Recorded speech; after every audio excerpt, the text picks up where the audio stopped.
আমার পেছনে একটু সমস্যা, যে বারবার কল আসতেছে গোয়েন্দা বিভাগ থেকে। আমি আর বাড়ালাম না, আপনারা বললে আবেগ দিয়ে হচ্ছে না, পেছনে কিরমান কাতেবিন সব লিখছে। নিয়মিত আপডেট পেতে সাবস্ক্রাইব করে বেল বাটনে প্রেস করুন।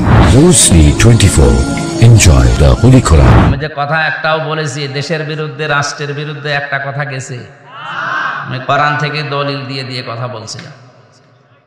ওই যে নারী তার চলন বাঁকা, ও আমার নাম শুনলে সমস্যা, এই জন্য মনে করছে যে নামটা পাল্টি একটা নরম নাম রেখে দেব। ওই গ্রাম অঞ্চলে যে নাম আছে না, হ্যাঁ, আমির হামজা এত কঠিন নাম, নাম শুনলে শয়তানের এমনি কলিজা কাঁপে।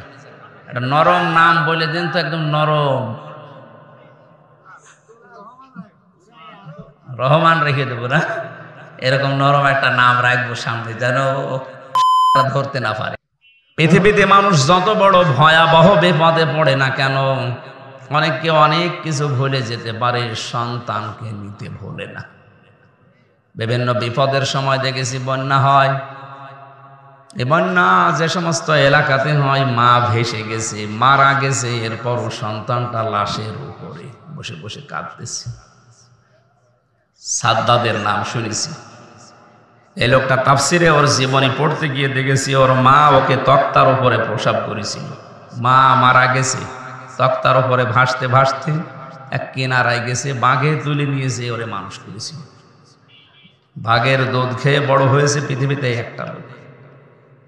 আল্লাহ ওই সমস্ত ব্যবস্থা করে দিয়েছিল, কিন্তু পরবর্তীতে বড় হয়ে আল্লাহকে ওর মানে না, ও বিরুদ্ধে চলে গেছে, আল্লাহ দ্রোহী হয়ে গেছে। তা আমি এখানে যেটা বোঝাতে চাই, যে মানুষটা মারা গেল, এরপরও নিজের সন্তানকে মরা লাশের উপরে, বুকের উপরে রেখে দিয়েছে। ছেলে মেয়ে ছোট মানুষ কাঁদতেছে, মা মারা গেছে। কঠিন পরিস্থিতি না হলে নিজে মারা যে সন্তান বাঁচিয়ে রাখে, এরকম মানুষ দুনিয়া আছে? সন্তানের প্রতি মানুষের ভালোবাসা এরকম বেশি।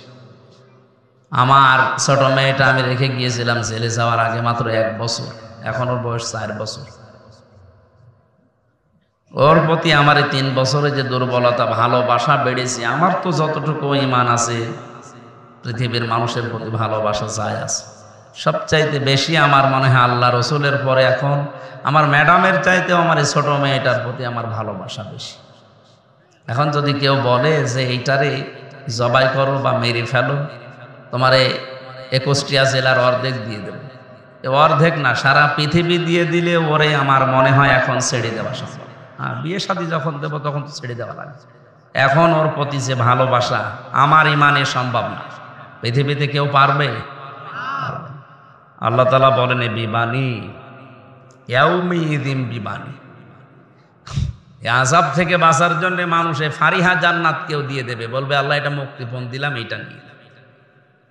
এটা কি সহজ অবস্থা না কঠিন অবস্থা? কত বড় কঠিন পরিস্থিতি তৈরি হলে আমার ফারিহা জান্নাতের মতো মেয়েকেও আমি মুক্তিপণ হিসাবে দিয়ে দিতে চাইবো, যে আল্লাহ এটা না, অন্তত আমারে ছাড়ো। এইরকম দিন মনে হয় আমাদের সামনে আসবে না? মাস্ট বি, আসবে। এরকম নাম দিয়ে আল্লাহ একটা সূরা নাযিল করেছে। দ্বিতীয় নম্বরে আছে ওয়া সাহিবাতিহি ওয়া আখি, তার স্ত্রীকে দিতে চাইবে। এখন যদি এলাকার কোনো ডাকাত এসে আপনাকে বলে আপনার স্ত্রীকে আমি ধর্ষণ করব, আপনি এখানে বসে বসে দেখেন, শরীরে 1 বিন্দু রক্ত থাকলে আপনি ছেড়ে দেবেন, সে যত বড় ডাকাত হোক। কত মানুষের স্ত্রীকে কালকে তালাক দিয়ে দিলে ওইটা আপনার জন্য আর বৈধ না, ওটা হারাম হয়ে গেছে। এইরকম জিনিসের সাথে একটা খারাপ অন্যায় করবে, আপনি মেনে নিতে পারেন না, জীবন দিয়েও হলেও আপনি স্ত্রীকে রক্ষা করবেন। আল্লাহ বলেন এমন কঠিন ভয়াবহ জানজালা অবস্থা বানাবো, এরকম স্ত্রীকেও মানুষ বলবে আল্লাহ মুক্তিপণ নিয়ে নাও, দিয়ে দিলাম, এটা নিয়ে নাও। ও আখিহি, ভাইয়ের কথা আছে, কারণ বিপদে পড়লে অনেক ভাই আছে জানে যে হোসাইন অন্যায় করেছে, তারপর ওর বড় ভাইয়ের পক্ষে নেবে। এরকম ভাই দেশে নেই? আল্লাহ ভাইয়ের নামে জন্য 3 নম্বরে দিলেন, যে ওর ভাই কেউ বলবে আল্লাহ ভাইটাও নাও, আমাকে তুমি মুক্তিপণ হিসাবে এগুলো দিলাম, বাঁচাও। ও ফাসিলাতি হিল্লাতি তুবি, এমনকি তার জ্ঞাতি গোষ্ঠী, তার দলের লোক যারা তাকে রাজনৈতিক আশ্রয় দিত, বিভিন্ন সময়ে যারা তাকে বাঁচানোর জন্য শুধু পরিচয় ব্যবহার করতো, আমি অমুক দলের লোক, এই মানুষগুলো পর্যন্ত কে দিতে চাইবে, বলবো না এগুলো নাও, আমার নেতা মেতা যা আছে সব দিয়ে দিলাম। আমি তো এগুলো সব বানাচ্ছি নাকি? বলেন কত বড় ভয়াবহ অবস্থা আল্লাহ তৈরি করবে, আর এগুলো মানুষ দিতে চাইবে মুক্তিপণ হিসাবে। এরপরে অমান ফিল আরদি জামিআ, এমনকি দুনিয়ায় যত সম্পদের মালিক সে ছিল, এমনকি নিজের সম্পদও না। হুজুর বলছিল না, নিজের পকেটে টাকা না, অন্যের পকেটে যা আছে ওইটা হাত ধরে বের করে নি। এইরকম করে অন্যের সম্পদও বলবে আল্লাহ এইটাও নি না। অমান ফিল আরদি জামিআ, যত সম্পদ আছে আমার নিজের অন্যের সব মুক্তিপণ হিসাবে বলবে আল্লাহ দিয়ে দিলাম। সুম্মা ইউজি, এরপরও আমাকে মাজাব নাজাত দাও, আমাকে। আল্লাহ রাব্বুল আলামিন বলেন কাল্লা ইন্নাহা লাযা, কখনো না, অবশ্যই তাকে আমি লাজায় দেব। কোথায় দেব? এখানে আমার একটা প্রশ্ন আছে। এই যে লাজা, এটা জাহান্নামের স্তর, দরজা। আমরা অনেকে একটা ভুল বিষয়ের সাথে পরিচিত। জাহান্নাম কয়টা বলেন তো? একটা। অনেকে আমরা জাহান্নাম 7টা মনে করি। আপনি জাহান্নাম কয়টা মনে করেন বলেন তো? ওই দেখুন বাবা, দোজকের কথা বলছো। দোজক আর জাহান্নাম তো একই।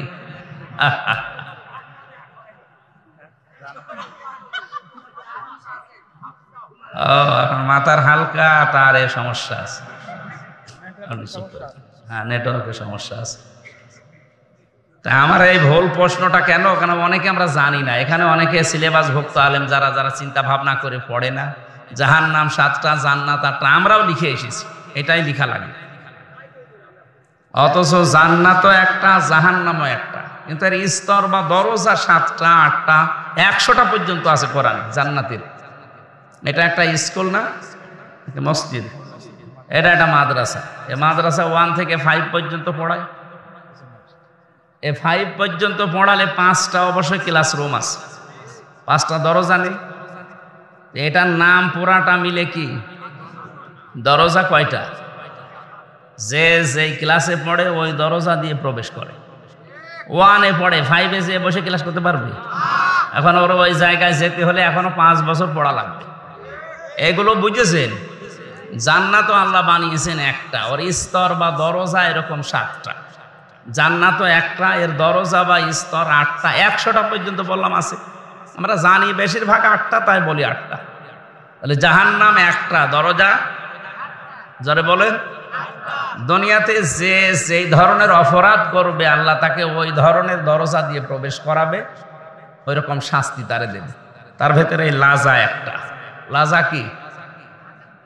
এটা একটা দরজার নাম, স্তরের নাম। আপনি এ পর্যন্ত বুঝেছেন কিনা বলেন? তাহলে জান্নাত কয়টা?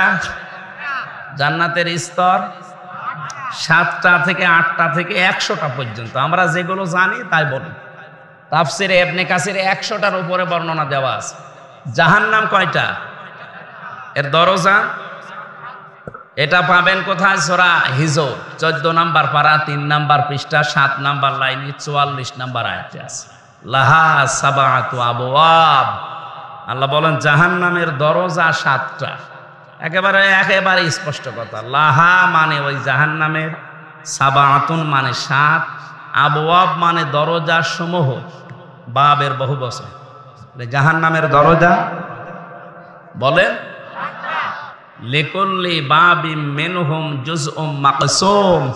পৃথিবীতে যে সেই ধরনের অপরাধ করবে তাকে ওই দরজা দিয়ে ভাগ করে দেওয়া হবে। প্রত্যেকের জন্য আলাদা আলাদা দরজা আছে। আপনি যদি মানুষ হত্যা করেন তাহলে আপনার জন্য একটা দরজা আছে। আপনি যদি গীবত করেন তার জন্য আরেকটা দরজা আছে। আপনি যদি জেনা করেন আপনার জন্য আরেকটা দরজা আছে। সবাইকে এক দরজা দিয়ে শাস্তি দেবে। যে যেই ক্লাসে পড়ে যেমন ওই ক্লাসের দরজা দিয়ে ঢোকে, দুনিয়াতে যে যে ধরনের অপরাধ করেছেন তাকে ওই দরজা দিয়ে প্রবেশ করে ভেতরে যে শাস্তি আছে ওইটা দেবে। আজকের আলোচনার যে দরজার নাম কি বললাম? লাজা। কি বললাম? আল্লাহ রাব্বুল আলামিন বলেন এই লাযা নামক জাহান্নামের যে দরজা স্তর, এখানে যাবে কারা জানো? কাল্লা ইন্নাহা লাযা নাযাআতাল লিশশাবা,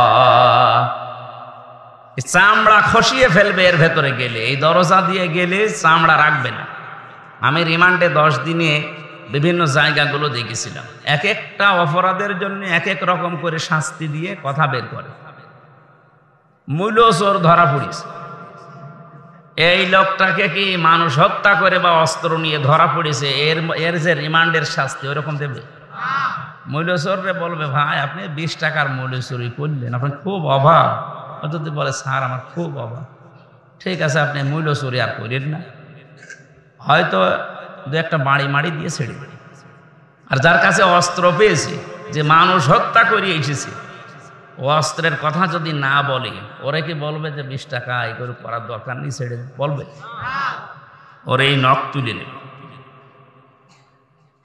আমার সামনেও নিয়ে এসেছিল বিভিন্ন জিনিস, যে কথাগুলো বলা লাগবে না, তুই নখ তুলে নেবে।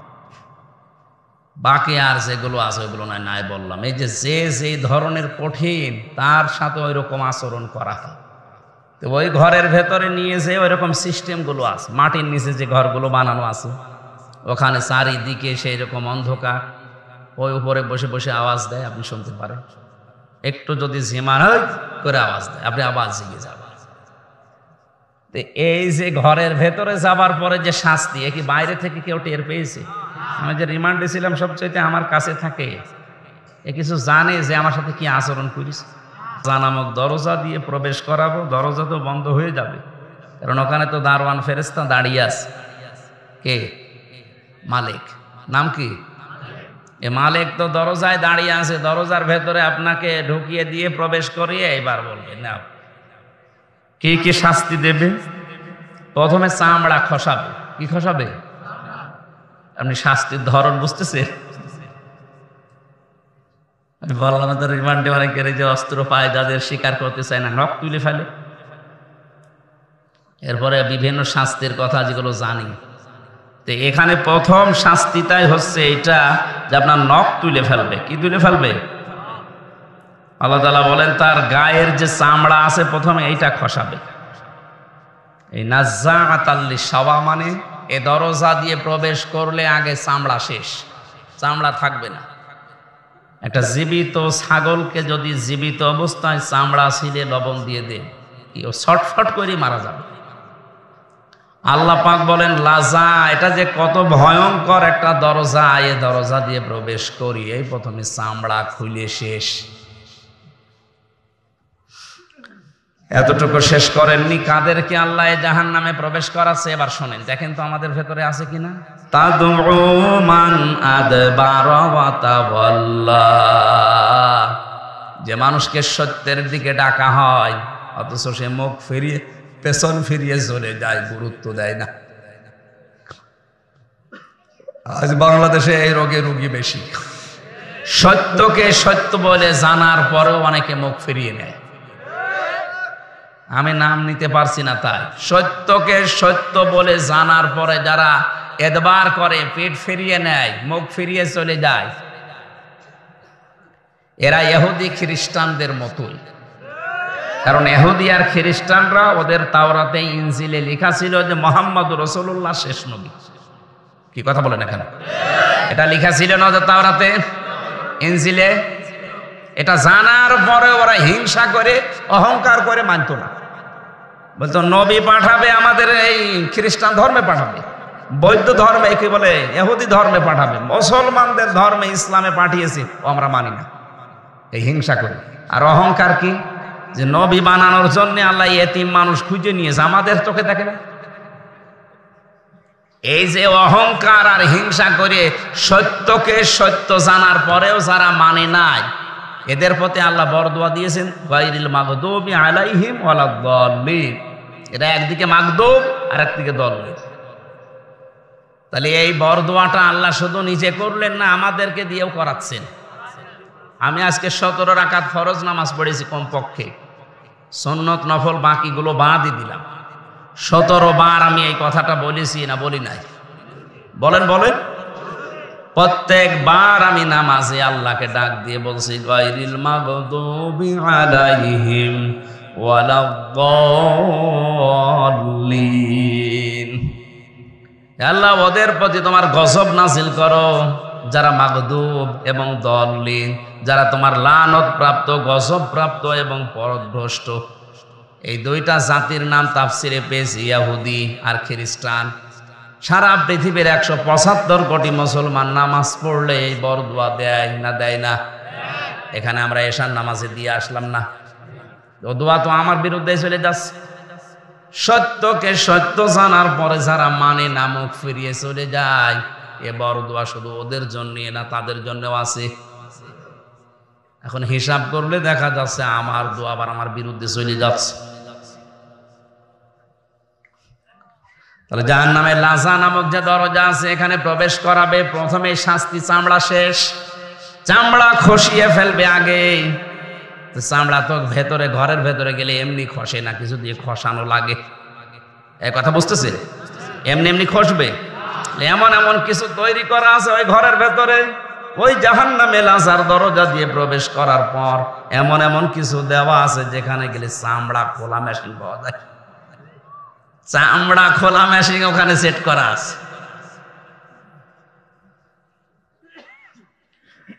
এখন এদেরকে দিয়ে দিচ্ছে যাদের প্রথম নম্বরে বললাম যারা সত্য থেকে মুখ ফিরিয়ে চলে যেত,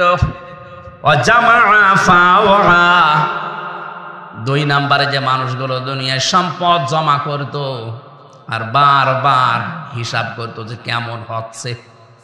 ব্যাংকের ম্যানেজারের নাম্বার নিয়ে মাঝে মাঝেই কল দেয়, স্যার আমার কত হইল। দেশে রেখে জায়গা হচ্ছে না, পাচ্ছে কানাডায়, ওখানে বেগম পাড়া অনেকে বানিয়ে ফেলেছে। কুষ্টিয়াতে অনেকেই দেশের সম্পদ রাখার আর জায়গা নেই, কেন রাখবে কোথায়?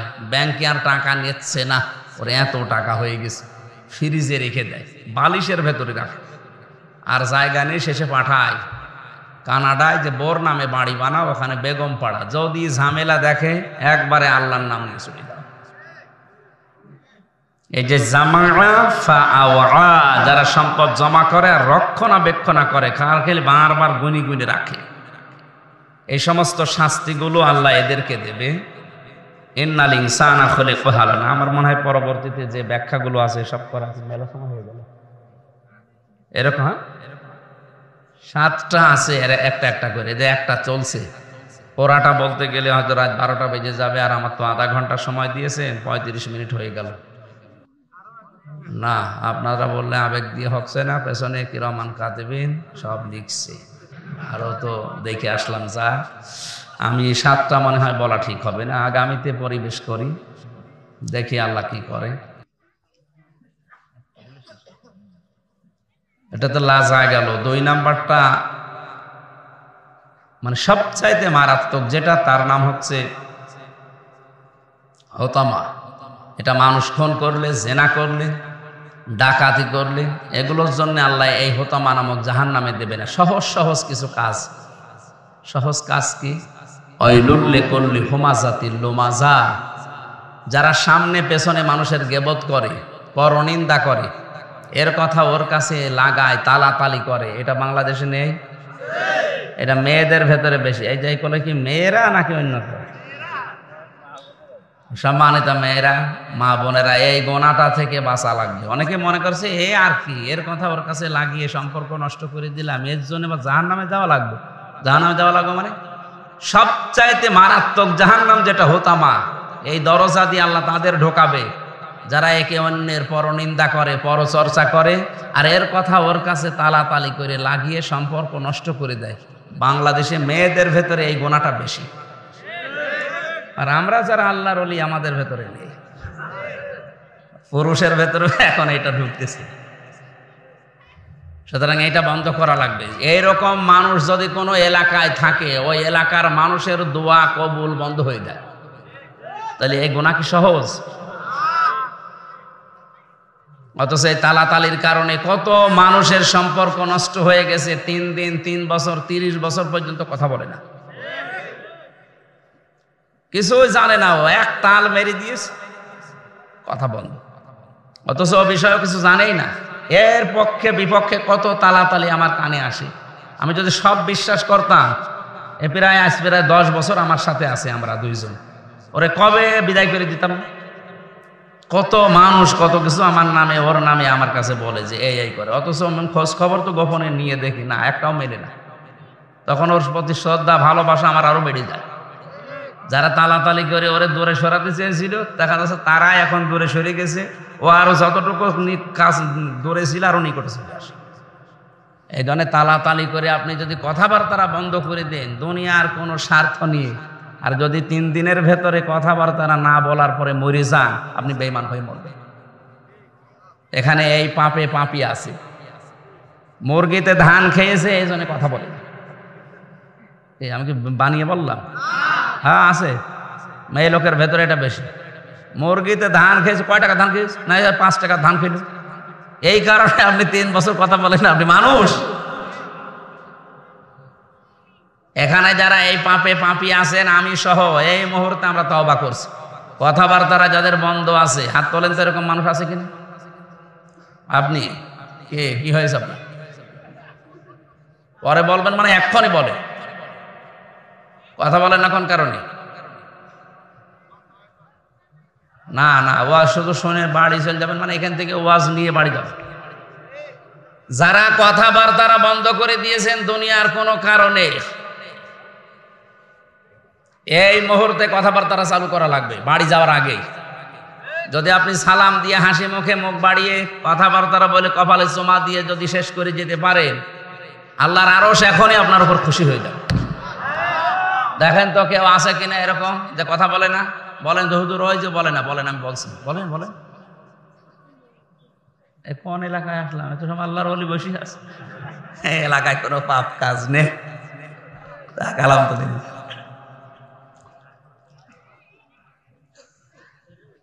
তাহলে যারা তালাতালি করে এরা জাহান্নামে হোতামায় যাবে, যেখানে আল্লাহ নিজে আগুন জ্বালিয়েছে। জোরে বলেন নাউজুবিল্লাহ। আল্লাযী জামা মালা ওয়া আদ্দাদা, যে মানুষগুলো মাল সম্পদ জমা করে আর বারবার গণনা করে। এখন মালের ব্যাখ্যা করা দরকার। মাল আমি তাফসিরে পড়েছি 5 প্রকার। এই 5 প্রকার জিনিসকে যারা জমা করে রাখে আর বারবার হিসাব করে, ইয়াহসাবু আন্না মালাহু আখলাদা, ও মনে করে এটা আমার কাছে চিরস্থায়ীভাবে থেকে যাবে।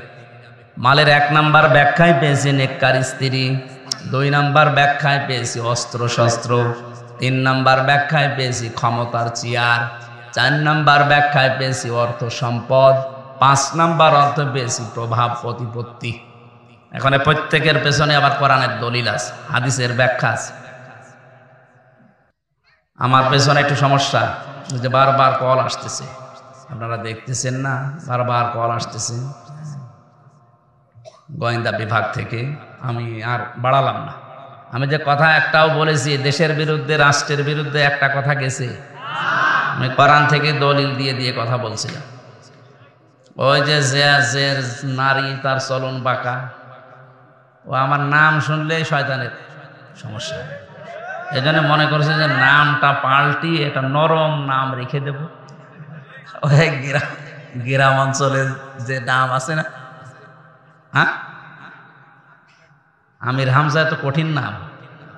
এই নাম শুনলে শয়তানের এমনি কলিজা কাঁপে। একটা নরম নাম বলে দিন তো, একদম নরম, রহমান রেখে দেবো না, এরকম নরম একটা নাম রাখবো সামনে, যেন শয়তানরা ধরতে না পারে। ইন্নাল হামদালিল্লাহি ওয়াসসালাতু ওয়াসসালামু আলা রাসূলিল্লাহ, আম্মা বা'দ, ফাউযু বিল্লাহি মিনাশ শাইতানির রাজীম। বিসমিল্লাহির রহমানির রহিম।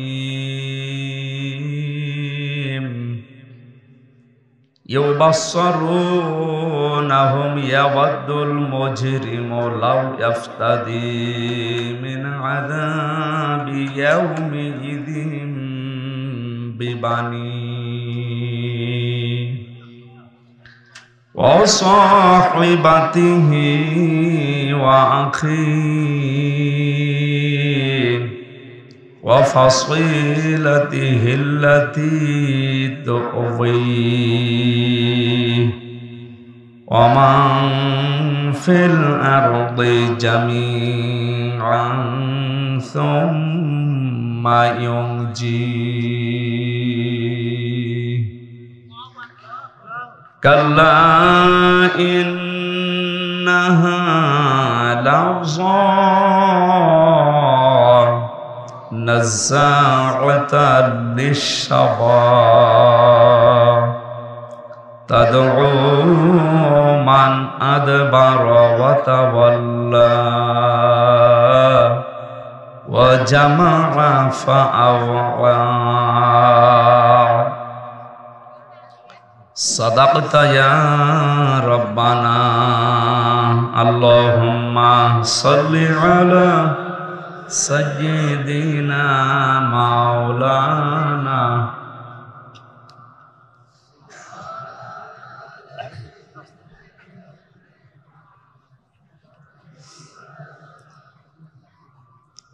আলহামদুলিল্লাহ কুষ্টিয়া জেলার কুমারখালী থানার অন্তর্গত বেলকাটিয়া নুরানি হাফিজিয়া মাদ্রাসার উদ্যোগে সম্মানিত হাফেজ ছাত্রদের পাগড়ি প্রদান অনুষ্ঠানের সম্মানিত সভাপতি, এতক্ষণ যারা আলোচনা রাখলেন মাওলানা হোসাইন আহমেদ মাহফুজ, আলমডাঙ্গা চুয়াডাঙ্গা, অন্যান্য ওলামা একরাম, যাদের মাধ্যমে এসেছি এখানে কোরআনে কারিমের কিছু কথা বলার জন্য, এই কমিটির বরেণ্য সদস্যবৃন্দ, সামনে বসা মুসলমান ভাইরা, পর্দার আড়ালের সম্মানিত মা এবং বোনেরা, প্রশাসনের ভাইরা, প্রাণপ্রিয় কুষ্টিয়াবাসী, দল মত নির্বিশেষে কোরআনের অনুষ্ঠানে যারা এসেছি, এটা এখন ইবাদত চলছে। নামাজ পড়লে যেমন কথা বলা যায় না, এদিক ওদিকে তাকানো যায় না, এখন যদি আপনি আধা ঘন্টাও কথা শোনেন, এটা আধা ঘন্টা নফল নামাজের মতো একাধারে সওয়াব হতে থাকবে। এবং এইরকম মনে করে যারা এসেছি বলেন আলহামদুলিল্লাহ। দরুদ আর সালাম পড়ছি আমাদের নবী মুহাম্মদুর রাসূলুল্লাহ সাল্লাল্লাহু আলাইহি ওয়াসাল্লামের প্রতি, যাকে নবী এবং রাসূল এবং একমাত্র আদর্শ পেয়ে আমরা খুশি। এই কথার সাথে আপনি দ্বিমত করেন নাকি? নামাজ পড়লে নামাজ ভেঙ্গে যায় 19টা কারণে। কয়টা কারণে? এই 19টার ভেতরে যে একটাও আপনার নামাজের ভেতরে পাওয়া যায়, আপনার ওই নামাজ আর নামাজ থাকবে না। ও নামাজ পড়াও যায়, না পড়াও যায়। অজু করলে অজু থাকবে না। 7টা কারণ যদি পাওয়া যায় অজু ভেঙে যায়। কয়টা? এর ভেতরে যদি একটাও পাওয়া যায়, আপনার ওই অজু দিয়ে আর নামাজ হবে। রোজা রাখলে রোজাও ভেঙে যায় কয়েকটা কারণে। হজ করলে হজ ভেঙে যায় 5টা কারণে। পৃথিবীতে যত এবাদত আছে প্রত্যেকটি এবাদত নষ্ট হওয়া, ব্যর্থ হওয়া, ভেঙে টুকরা টুকরা হয়ে যাওয়া, এর পেছনে কিছু কিছু কারণ আছে। এটা আমরা জানি তো নাকি? জানেন না? অজু করলে যে অজু ভেঙে যায় 7 কারণে, জানেন না? আপনি কোন জগতে আছেন? অজু এতদিন করেছেন, অজু ভেঙে যায় জানেন না? কয় কারণে অজু ভাঙে? নামাজ ভাঙে কয় কারণে? 19। বলেন বলেন। এটা এখন একটা ক্লাস চলছে, ক্লাসের মতো জবাব দেবেন ছাত্রের মতো। তাহলে হজ ভেঙে যায় 5টা কারণে, রোজা ভেঙে যায় 2টা কারণে। এই সমস্ত কারণগুলো তো আল্লাহ এমনি এমনি দিয়েছে নাকি? আফা হাসিবতুম আন্নামা খালাকনাকুম আবাসা। আল্লাহ তাআলা বলেন, তোমরা কি মনে করো এমনি তোমাদের বানিয়েছি, কোনো উদ্দেশ্য নেই?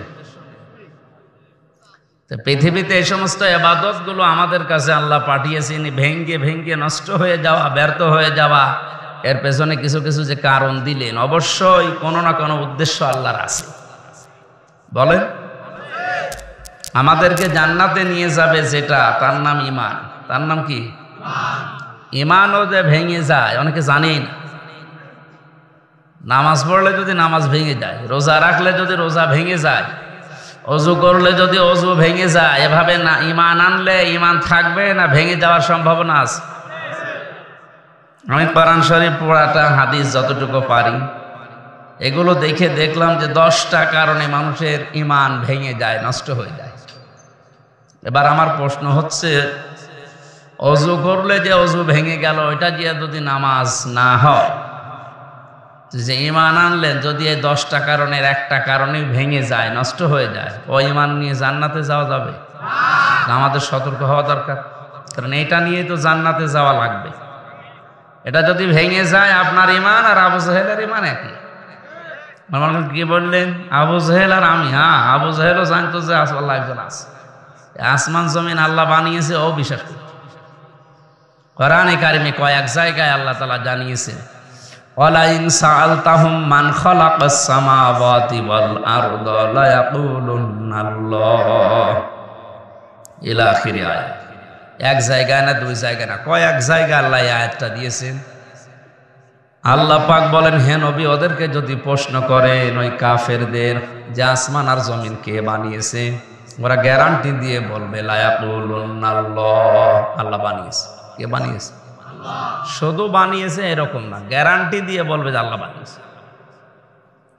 আবু জেহেল আল্লাহ একজন আছে যে বিশ্বাস করতো, তার প্রমাণ বদরের ময়দান। বদরে যাওয়ার আগে কাবার গিলাফ ধরি, তাও মুলতাজাম নামক জায়গা, যেটা দরজার উপরে, এখানে হাত দিয়ে দোয়া করলেন, যদি জায়েজ হয় দোয়া, ও যেই হোক তার দোয়া কবুল হয়ে যাবে। ইবনে কাসির তাফসিরে আছে, এই আবু জেহেল কাবার এই মুলতাজাম নামক দরজার উপরে হাত দিয়ে বলেছিল, কাবার মালিক তুমি আসো, আমি জানি আমি বদরে যাচ্ছি মুহাম্মদের বিরুদ্ধে যুদ্ধ করার জন্য, সত্যের পক্ষে যে আছে তাকে তুমি বিজয় দিও। ওর দোয়া কবুল হয়ে গেছে, কারণ ও তো সত্যের পক্ষে ছিল না। ছিল? যিনি সত্যের পক্ষে ছিল মুহাম্মদ রাসূলুল্লাহ, আল্লাহ তাকে বিজয় দিয়েছিলেন মাত্র 313 জন, অথচ ওর দলের লোক ছিল কত? 1000। তাহলে ওর দোয়া আল্লাহ কাবা শরীফে ফেরত দিয়েছে? বলেন। তা আল্লাহ একজন আছে, ও বিশ্বাস করি, আমিও বিশ্বাস করি। এখন যদি বলেন আমি মসজিদের সভাপতি, আরে ভাই আপনি তো এই মসজিদের সভাপতি, ও ছিল কাবা শরীফের সভাপতি। আপনি টের পাচ্ছে? ও কাবা শরীফের দায়িত্বে ছিল, আর আপনি বেল কাটিয়া না কি জান, একে চেনে গ্রাম।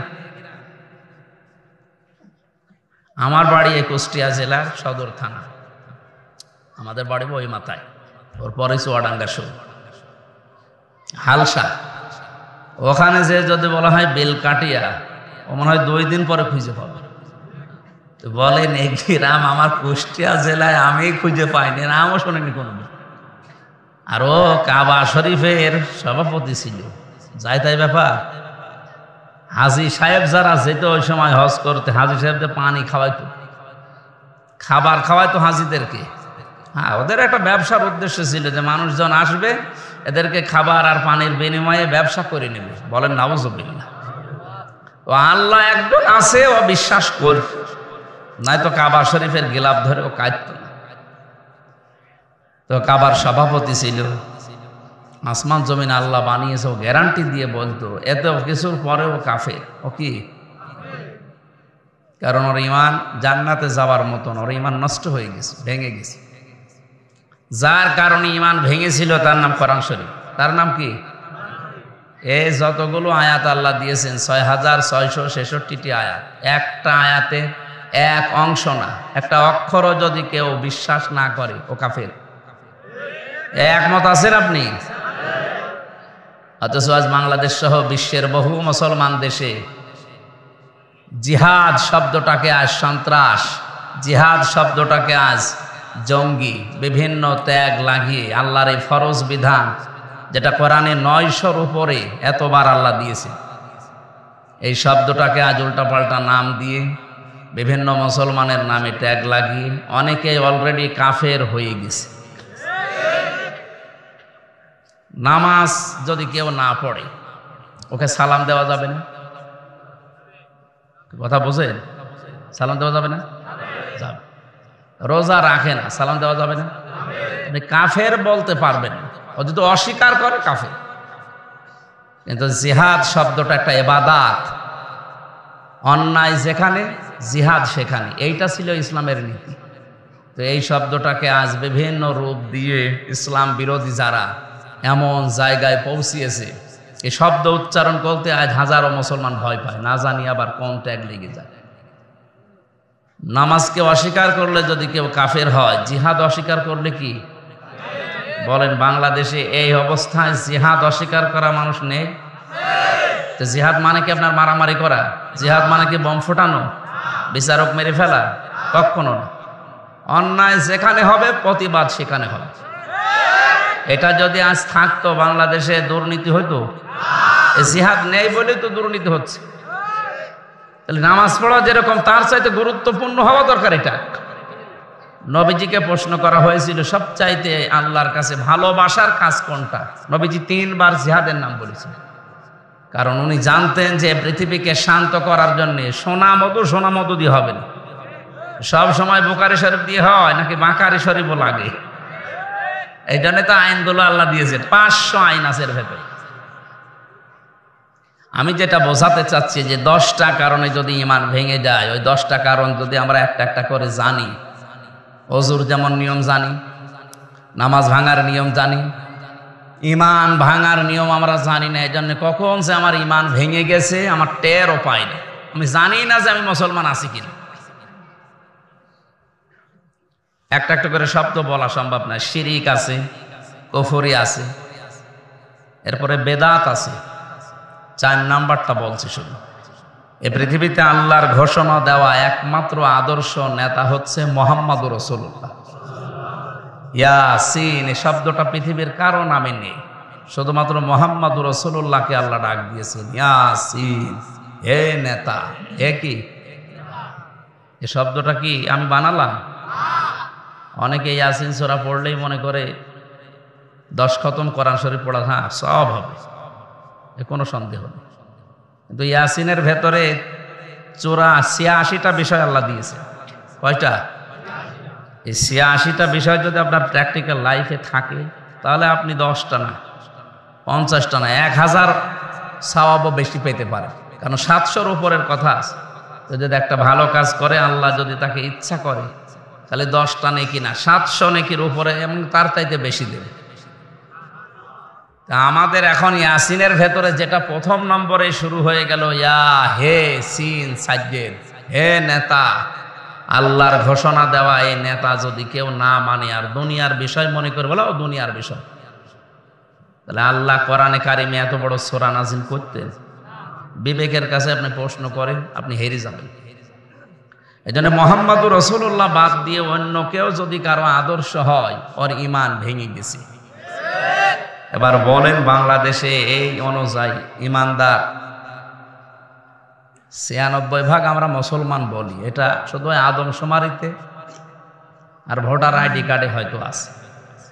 তাছাড়া আমার মনে হয় 96% মুসলমান এই ইয়াসিন অনুযায়ী নেই। আমার কথা যেহেতু অল্প সময় দিয়েছেন আপনারা, আমি মেন কথায় যাচ্ছি। আল্লাহ আমাদেরকে মেনে নেওয়ার তৌফিক দিন।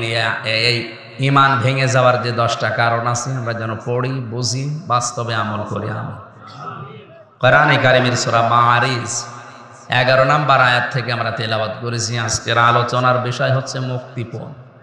কি বললাম? মুক্তিপণ বোঝেন তো? যে ধরে নিয়ে যায় অনেককে, ধরে নিয়ে যাওয়ার পরে যখন মুক্তিপণ দেওয়া হয় তখন আবার ছেড়ে দেয়। আল্লাহ রাব্বুল আলামিন কিয়ামতের ভয়াবহতা বর্ণনা করছিলেন প্রথম থেকে। সাল সাইলুম মিন আযাবি বিআযাবিউ সাল সাইলুম বিআযাবি ওয়াকিউন লিল কাফিরিন লাইসা লাহু দাফিউন মিনাল্লাহি যিল মাআরিজ তা'রুজুল মালায়েকাতু ওয়ার রূহু ইলাইহি ফি ইয়াউমিন কানা মিকদারুহু 50000 সানা। একটা একটা করে কিয়ামতের ভয়াবহতা কি কঠিন অবস্থা হবে বলছিলেন। বলতে বলতে হঠাৎ করে তিনি আলোচনার ধরন পাল্টিয়ে ফেলেছেন। আল্লাহ রাব্বুল আলামিন বলেন, ওয়ালা ইয়াসআলু হামিমুন হামিমা ইউবাসসিরুনাহু ইয়াবাদুল মুজরিমু লাউ ইয়াফতাদি মিন আযাবি ইয়াউমিদিন বিবানি। সেদিন বন্ধুর খবর রাখবে না। কিয়ামতের ময়দানটা এত কঠিন অবস্থা আল্লাহ তৈরি করবে, যুবক মানুষ বুড়ো হয়ে যাবে। মেয়েদের লজ্জা স্থানও লাগবে না, সন্তান হওয়ার জন্য পেট ফেটে বের হয়ে পড়বে। জোরে বলেন নাউজুবিল্লাহ। আয়াতের তাফসিরে আজকেও দেখেছি মানুষ ঘামতে ঘামতে, কেউ হাঁটু পর্যন্ত, কেউ মাথা পর্যন্ত, কেউ কান পর্যন্ত, কেউ হাঁটুর ঘামের ভেতরে হাবুডুবু খেতে থাকবে। এই কঠিন অবস্থায় চলে যাবে 50,000 বছর। আল্লাহ পাক বলেন কেউ কারো খবর তো নেওয়া দূরের কথা, সব চাইতে আপন বন্ধু যেটা, কেউ আর কাছে আসবে না। ইয়াবাদুল মুজরিমু লাউ ইয়াফতাদি মিন আযাবি ইয়াউমি ইযিন বিবানি। আয়াতের এই ভয়াবহতা দেখে, আযাবের এই কঠিনতা দেখে, সামনে পরিচিত মানুষ আসলেই মানুষ পালাবে। পৃথিবীর নিয়ম হচ্ছে কোর্ট কাছারিতে, আদালতে, পুলিশে ধরলে আমরা দেখি আপনজন পরিচিত মানুষ দেখলে একটু সাহস পাওয়া যায়। কিয়ামতের ওই ভয়াবহতায় আপনজন দেখলে মানুষ আগে পালাবে। এও বাসসারুনাহুম, আল্লাহ দিলেন যে তাদেরকে সামনাসামনি করা হবে। যেহেতু এখানে সব ধরনের মানুষেরা এক ক্লাসে বসে আছেন, আমি সহ প্রত্যেককে এটা নিয়ে ভাবার জন্য বলছি। কোরআনের প্রতিটি আয়াত ভাবার জন্য আল্লাহ দিয়েছেন।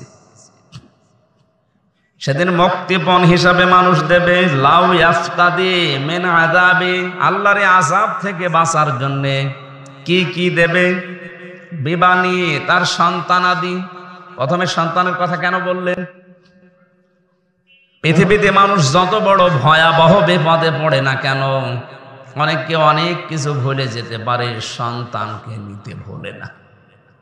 বিভিন্ন বিপদের সময় দেখেছি বন্যা হয়, এই বন্যা যে সমস্ত এলাকাতে হয়, মা ভেসে গেছে, মারা গেছে, এরপরও সন্তানটা লাশের উপরে বসে বসে কাঁদতেছে।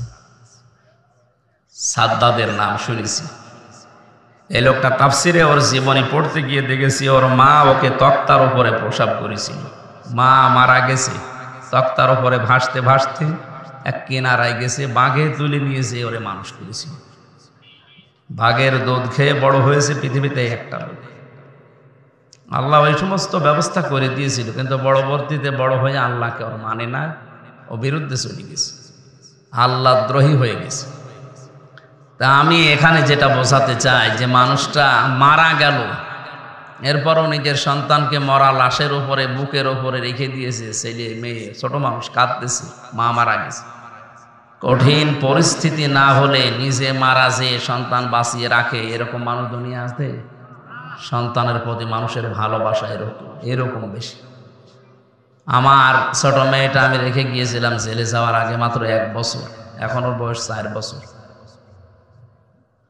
ওর প্রতি আমার 3 বছরে যে দুর্বলতা, ভালোবাসা বেড়েছে। আমার তো যতটুকু ঈমান আছে, পৃথিবীর মানুষের প্রতি ভালোবাসা যায় আছে। সবচাইতে বেশি আমার মনে হয় আল্লাহ রসুলের পরে এখন আমার ম্যাডামের চাইতেও আমার এই ছোট মেয়েটার প্রতি আমার ভালোবাসা বেশি।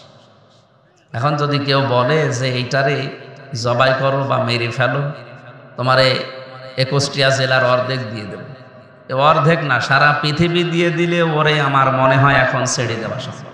হ্যাঁ, বিয়ে শাদী যখন দেবো তখন তো ছেড়ে দেওয়া লাগে। এখন ওর প্রতি যে ভালোবাসা আমার ইমানে সম্ভব না। পৃথিবীতে কেউ পারবে? আল্লাহ তাআলা বলেন বিবানি ইয়াউমিদিন বিবানি, আযাব থেকে বাঁচার জন্য মানুষে ফারিহা জান্নাত কেউ দিয়ে দেবে, বলবে আল্লাহ এটা মুক্তিপণ দিলাম, এটা নিয়ে। এটা কি সহজ অবস্থা না কঠিন অবস্থা? কত বড় কঠিন পরিস্থিতি তৈরি হলে আমার ফারিহা জান্নাতের মতো মেয়েকেও আমি মুক্তিপণ হিসাবে দিয়ে দিতে চাইবো যে আল্লাহ এটা না, অন্তত আমারে ছাড়ো। এইরকম দিন মনে হয় আমাদের সামনে আসবে না? মাস্ট বি, আসবেই। এরকম নাম দিয়ে আল্লাহ একটা সূরা নাযিল করেছে। দ্বিতীয় নম্বরে আছে ওয়া সাহিবাতিহি ওয়া আখি, তার স্ত্রীকে দিতে চাইবে।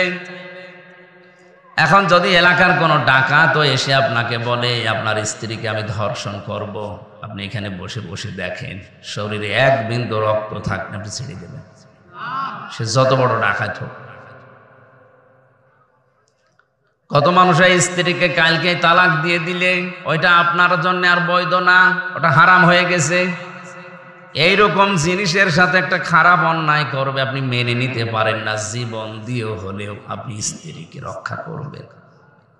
আল্লাহ বলেন এমন কঠিন ভয়াবহ জালজালা অবস্থা বানাবো, এরকম স্ত্রীকেও মানুষ বলবে আল্লাহ মুক্তিপণ নিয়ে নাও, দিয়ে দিলাম, এটা নিয়ে নাও। আখেহে ভাইয়ের কথা আছে, কারণ বিপদে পড়লে অনেক ভাই আছে জানে যে হোসাইন অন্যায় করেছে, তারপর ওর বড় ভাইয়ের পক্ষে নেবে। এরকম ভাই দেশে নেই? আল্লাহ ভাইয়ের নামে জন্য 3 নাম্বারে দিলেন যে ওর ভাই কেউ বলবে আল্লাহ ভাইটা নাও, আমাকে তুমি মুক্তিপণ হিসাবে এগুলো দিলাম, বাঁচাও। ও ফাসইলাতি হিল্লাতি তৌবি, এমনকি তার জ্ঞাতি গোষ্ঠী, তার দলের লোক যারা তাকে রাজনৈতিক আশ্রয় দিত, বিভিন্ন সময়ে যারা তাকে বাঁচানোর জন্য শুধু পরিচয় ব্যবহার করত, আমি অমুক দলের লোক, এই মানুষগুলো পর্যন্ত কে দিতে চাইবে, বলবো না এগুলো নাও, আমার নেতা মেতা যা আছে সব দিয়ে দিলাম, আমি তো এগুলো সব বানাচ্ছি নাকি। বলেন কত বড় ভয়াবহ অবস্থা আল্লাহ তৈরি করবে, আর এগুলো মানুষ দিতে চাইবে মুক্তিপণ হিসাবে। এরপরে অমান ফিল আরদি জামিআ, এমনকি দুনিয়ায় যত সম্পদের মালিক সে ছিল, এমনকি নিজের সম্পদ না, হুজুর বলছিল না নিজের পকেটে টাকা না, অন্যের পকেটে যা আছে ওইটা হাত ধরে বের করে নি, এইরকম করে অন্যের সম্পদ বলবে আল্লাহ এটাও নিই না। অমান ফিল আরদি জামিআ, যত সম্পদ আছে আমার নিজের অন্যের সব মুক্তিপণ হিসাবে বলবে আল্লাহ দিয়ে দিলাম। সুম্মায়ুজি, এরপরও আমাকে মাজাও নাজাত দাও, আমাকে। আল্লাহ রাব্বুল আলামিন বলেন কাল্লা ইন্নাহা লাযা, কখনো না, অবশ্যই তাকে আমি লাজায় দেব।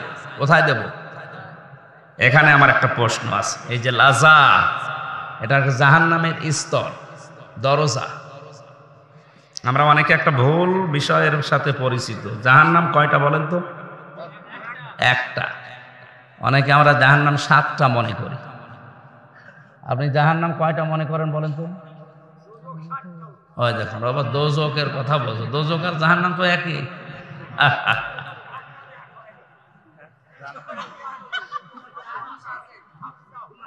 এখন মাথার হালকা, তার এ সমস্যা আছে, হ্যাঁ নেটওয়ার্কের সমস্যা আছে। তা আমার এই ভুল প্রশ্নটা কেন? কেন অনেকে আমরা জানি না, এখানে অনেকে সিলেবাস ভুক্ত আলেম যারা যারা চিন্তা ভাবনা করে পড়ে না, জাহান্নাম 7টা, জান্নাত 8টা, আমরাও লিখে এসেছি, এটাই লিখা লাগে। অথচ জান্নাতও একটা, জাহান্নামও একটা, কিন্তু এর স্তর বা দরজা 7টা, 8টা, 100টা পর্যন্ত আছে কোরআনে জান্নাতের। এটা একটা স্কুল না, মসজিদ, এটা একটা মাদ্রাসা। এই মাদ্রাসা 1 থেকে 5 পর্যন্ত পড়ায়।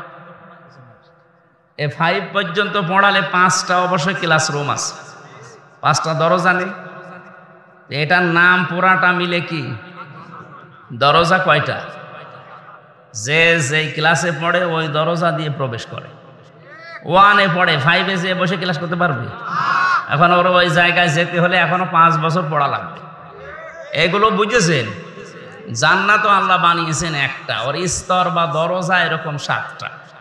জান্নাতও একটা, এর দরজা বা স্তর 8টা, 100টা পর্যন্ত বললাম আছে। আমরা জানি বেশিরভাগ 8টা, তাই বলি 8টা।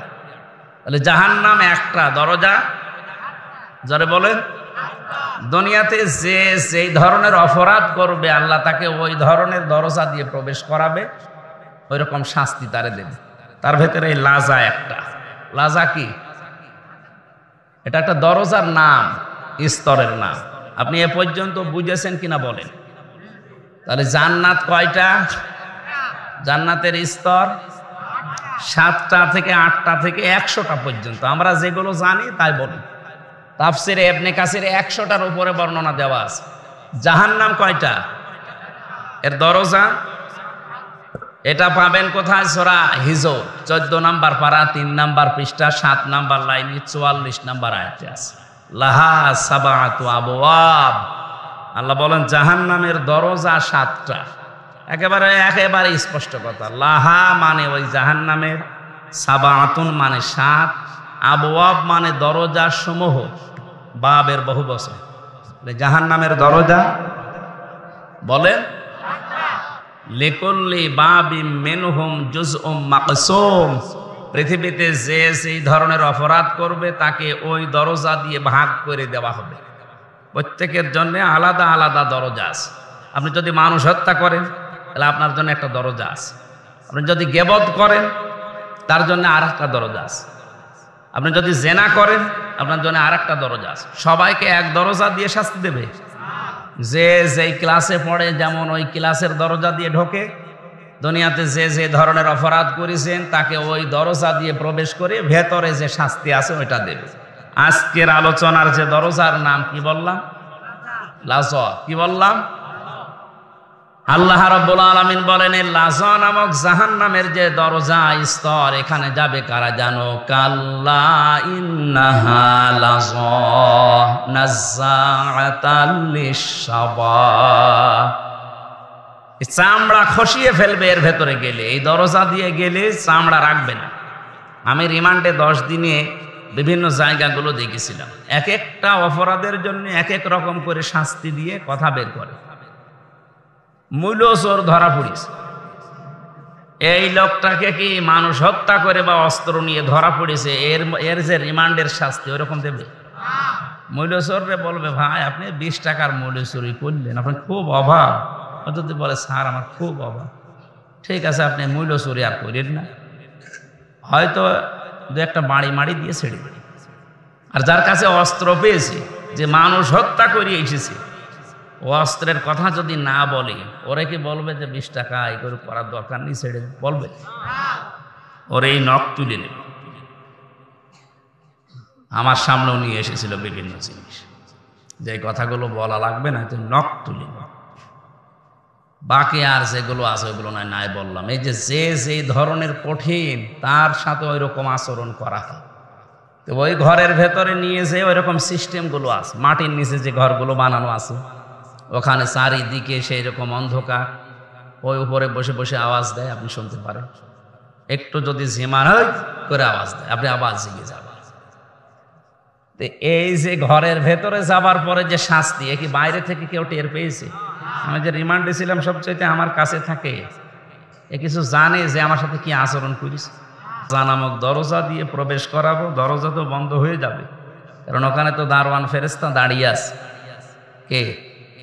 মালিক। নাম কি?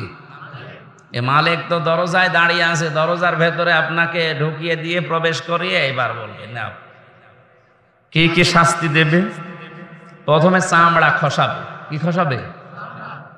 আপনি শাস্তির ধরন বুঝতেছেন?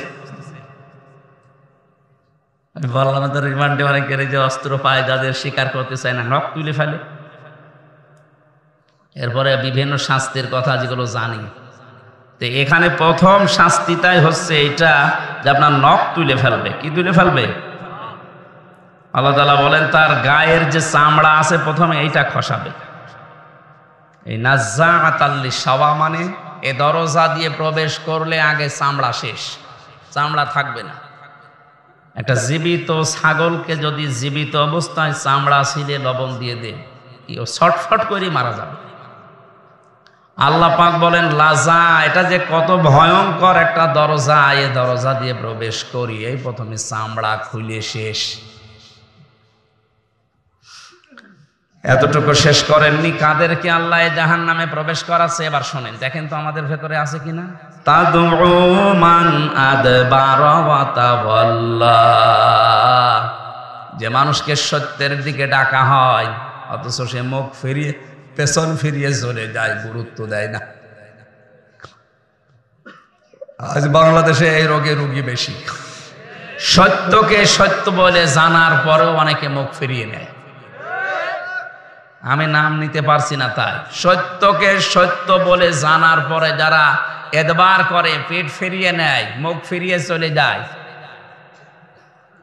এরা ইহুদি খ্রিস্টানদের মতোই। কারণ ইহুদি আর খ্রিস্টানরা ওদের তাওরাতে ইনজিলে লেখা ছিল যে মুহাম্মদ রাসূলুল্লাহ শেষ নবী। কি কথা বলেন এখানে? এটা লেখা ছিল না যে তাওরাতে, ইনজিলে? এটা জানার পরে ওরা হিংসা করে, অহংকার করে মানত না। বলতো নবী পাঠাবে আমাদের এই খ্রিস্টান ধর্মে পাঠাবে, বৌদ্ধ ধর্মে, কি বলে ইহুদি ধর্মে পাঠাবে, মুসলমানদের ধর্মে ইসলামে পাঠিয়েছে, ও আমরা মানি না, এই হিংসা করে। আর অহংকার কি? যে নবী বানানোর জন্য আল্লাহ এতিম মানুষ খুঁজে নিয়েছে, আমাদের চোখে দেখে না। এই যে অহংকার আর হিংসা করে সত্যকে সত্য জানার পরেও যারা মানে নাই, এদের প্রতি আল্লাহ বরদোয়া দিয়েছেন গায়রিল মাগদুবি আলাইহিম ওয়ালাদ-দাল্লিন। এটা একদিকে মাগদুব আর একদিকে দল্লিন। তাহলে এই বরদোয়াটা আল্লাহ শুধু নিজে করলেন না, আমাদেরকে দিয়েও করাচ্ছেন। আমি আজকে 17 রাকাত ফরজ নামাজ পড়েছি কমপক্ষে, সুন্নত নফল বাকিগুলো বাদই দিলাম।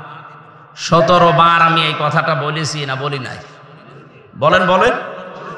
প্রত্যেকবার আমি নামাজে আল্লাহকে ডাক দিয়ে বলছি গায়রিল মাগদুবি আলাইহিম ওয়ালাদ-দাল্লিন। আল্লাহ ওদের প্রতি তোমার গজব নাজিল করো, যারা মাগদুব এবং দল্লিন, যারা তোমার লানত প্রাপ্ত, গজব প্রাপ্ত এবং পথভ্রষ্ট। এই দুইটা জাতির নাম তাফসিরে পেয়েছি, ইহুদি আর খ্রিস্টান। সারা পৃথিবীর 175 কোটি মুসলমান নামাজ পড়লে এই বরদোয়া দেয় না দেয় না? এখানে আমরা এশার নামাজে দিয়ে আসলাম না, ও দোয়া তো আমার বিরুদ্ধে চলে যাচ্ছে। সত্যকে সত্য জানার পরে যারা মানে না, মুখ ফিরিয়ে চলে যায়, এ বরদোয়া শুধু ওদের জন্য না, তাদের জন্যও আছে। এখন হিসাব করলে দেখা যাচ্ছে আমার দোয়া আবার আমার বিরুদ্ধে চলে যাচ্ছে। তাহলে জাহান্নামের লাযা নামক যে দরজা আছে, এখানে প্রবেশ করাবে, প্রথমে শাস্তি চামড়া শেষ, চামড়া খসিয়ে ফেলবে আগে। চামড়া তো ভেতরে, ঘরের ভেতরে গেলে এমনি খসে না, কিছু দিয়ে খসানো লাগে। এই কথা বুঝতেছে? এমনি এমনি খসবে। এমন এমন কিছু তৈরি করা আছে ওই ঘরের ভেতরে, ওই জাহান্নামে লাজার দরজা দিয়ে প্রবেশ করার পর এমন এমন কিছু দেওয়া আছে যেখানে গেলে চামড়া খোলা মেশিন পাওয়া যায়। চামড়া খোলা মেশিন ওখানে সেট করা আছে।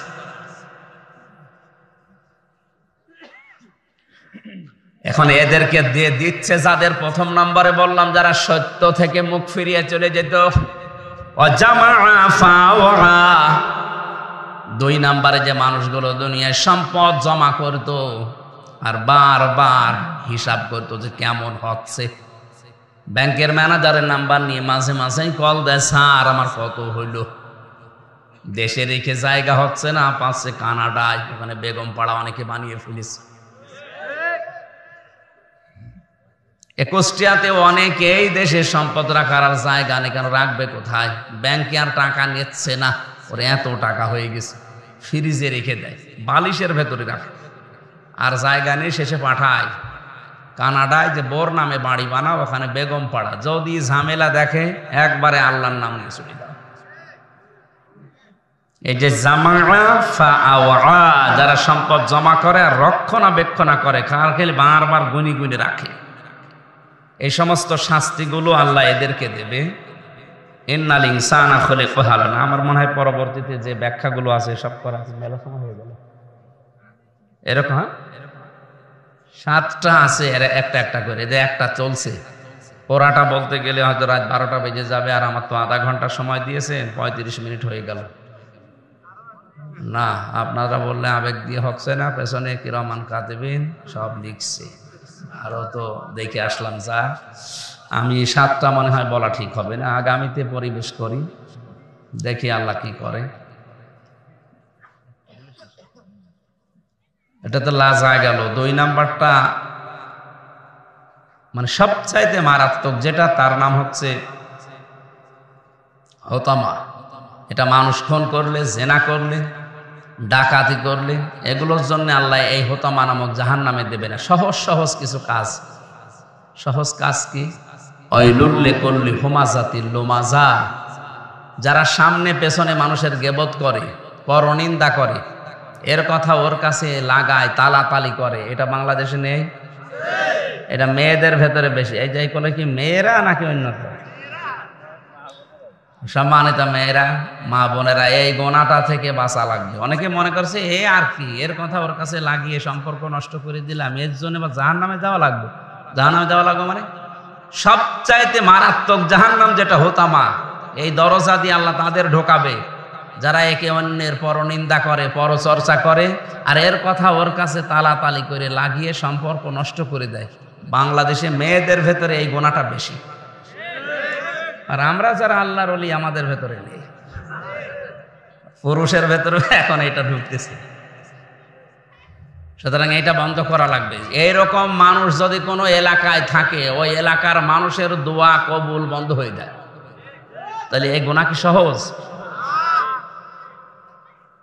অথচ এই তালাতালির কারণে কত মানুষের সম্পর্ক নষ্ট হয়ে গেছে। 3 দিন, 3 বছর, 30 বছর পর্যন্ত কথা বলে না, কিছুই জানে না, ও এক তাল মেরে দিয়েছে, কথা বন্ধ। অথচ বিষয় কিছু জানেই না। এর পক্ষে বিপক্ষে কত তালাতালি আমার কানে আসে। আমি যদি সব বিশ্বাস করতাম, আজ প্রায় 10 বছর আমার সাথে আছে, আমরা দুইজন, ওরে কবে বিদায় করে দিতাম। কত মানুষ কত কিছু আমার নামে ওর নামে আমার কাছে বলে যে এই করে, অথচ খোঁজ খবর তো গোপনে নিয়ে দেখি না, একটাও মেলে না। তখন ওর প্রতি শ্রদ্ধা ভালোবাসা আমার আরো বেড়ে যায়।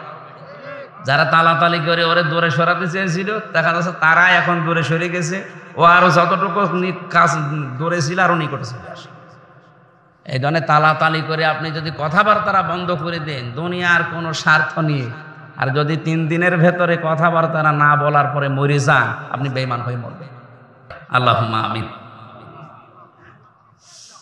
রব্বানা আতিনা ফিদ দুনিয়া হাসানা ওয়া ফিল আখিরাতি হাসানা ওয়া কিনা আযাবান নার ওয়া আদখিলনাল জান্নাতা মা'আল আবরার। সারাটা জীবন অপরাধ করে কোরআনে কারীম শোনার জন্য আজকের এই কুমারখালীর ময়দানে বড় আশা নিয়ে বেলকাটিয়া এখানে এসেছিলাম। যতটুকু শুনেছি, আল্লাহ আমাদের প্র্যাকটিক্যাল লাইফে আমল করার তৌফিক ভিক্ষা দাও। এই মাহফিলটার আয়োজন করতে গিয়ে যেমন তোমার যে বান্দার আশ্রম দিয়েছে, শ্রদ্ধাভাজন বড় ভাই প্রফেসর জনাব খায়রুল ইসলাম এবং সোহেল ভাই সহ নাম না জানা যত মানুষ এলাকাতে কোরআনে কারীমের জন্য যে যেইভাবে শ্রম দিয়েছে, তোমার রহমত তার দিকে ওইভাবে এগিয়ে দাও। আল্লাহ আমার জন্মভূমি এই জেলা তুমি রক্ষা করো, এই জেলাকে আসমান জমিনের বালা মুসিবত থেকে, প্রচন্ড তাপদাহ থেকে তুমি আমাদেরকে বাঁচাও। রহমতের বৃষ্টি দিয়ে আমাদেরকে ঠান্ডা করে দাও। এই জেলায় যত ফসল আছে আল্লাহ, তুমি ফসলগুলো কৃষকের ঘরে ঘরে তুলে দিও।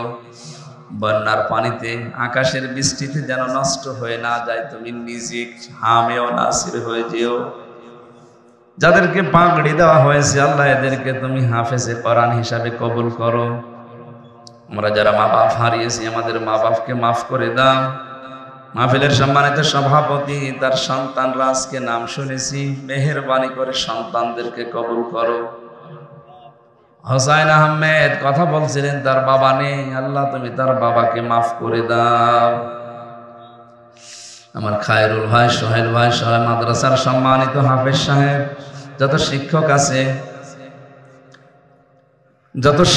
আছে, ছাত্র আছে, যে জায়গা থেকে আমরা হাত তুলেছি, আমাদের মা বাবাকে প্রথমে ক্ষমা করে দাও। আমার মা বাবা বেঁচে আছে আমি বুঝতে পারি না, যাদের বেঁচে নেই তারা টের পায়। আল্লাহ তুমি আমার মা বাবার হায়াত বাড়িয়ে দাও, সুস্থ রাখো, দোয়া করার জন্য আরো বেশি দিন বাঁচিয়ে রাখো। আমার স্ত্রী সন্তান যেগুলো দিয়েছো আল্লাহ, এদেরকে ফাতেমার মতো, আয়েশার মতো, খাদিজার মতো বানিয়ে দাও। আমার জান্নাতুল মাওয়া আর ফারিহা জান্নাতকে তুমি মেহেরবানি করে ইসলামের জন্য কবুল করো আল্লাহ। রব্বানা হাব লানা মিন আজওয়াজিনা ওয়া যুররিয়াতিনা কুররাতা আয়ুনিন ওয়াজআলনা লিল মুত্তাকিনা ইমামা। এ জেলার ডিসি, এসপি, টিওনে, থানার ওসি সহ যারাই দায়িত্বে আছে প্রশাসনে, তাদের উপরে রহমত নাজিল করো। আল্লাহ তাআলা এই আসনের মাননীয় এমপি সহ কুষ্টিয়া জেলার অভিভাবক মাহবুবুল আলম হানিফ সহ যত মানুষ দায়িত্বে আছে, আমাদের প্রত্যেককে তুমি কবুল করে নাও। সম্মানিত মা বোনদেরকে তুমি খাদিজার মতো, আয়েশার মতো বানাও। যাদের পরিবারের শান্তি নেই আল্লাহ তুমি শান্তির ব্যবস্থা করো। কখন কার মরণ চলে আসে জানি না, এ জেলায় যেন কোরআনের কথাগুলো সহজ সরল ভাষায় তোমার বান্দা বান্দীদেরকে ওপেন ভাবে শোনাতে পারি, সেই পরিবেশ তুমি আমাদেরকে দান করো। আমার রুহুল ভাই এসেছে, নাম না জানা যত মানুষ আজকে আমাদের সাথে এসেছে, প্রত্যেকটি মানুষের নামও জানি না। যার মনে যে কামনা বাসনা আছে আমাদের জায়েজ আশাগুলো পূর্ণ করে দাও। 53টা বছর স্বাধীন হয়েছে দেশটা, বিভিন্ন রকমের আইন দিয়ে চলছে। কোরআনে কারিম দিয়ে দেশ চললে কেমন দেখা যায় আজ পর্যন্ত দেখি না। আমি মুসাফির অবস্থায় এখন আছি, অসুস্থ অবস্থায় আছি, মাজলুম অবস্থায় আছি। তোমার নবী জানিয়েছে মুসাফিরের দোয়া, মাজলুমের দোয়া, অসুস্থ মানুষের দোয়া তুমি ফেরত দাও না। নবীর কথাকে 100 ভাগ বিশ্বাস করে বড় আশা নিয়ে তোমার এই বান্দা বান্দিদের নিয়ে দোয়া করছি। দেশটা কোরআন দিয়ে চললে কেমন দেখা যায় সেই ব্যবস্থা করে দাও।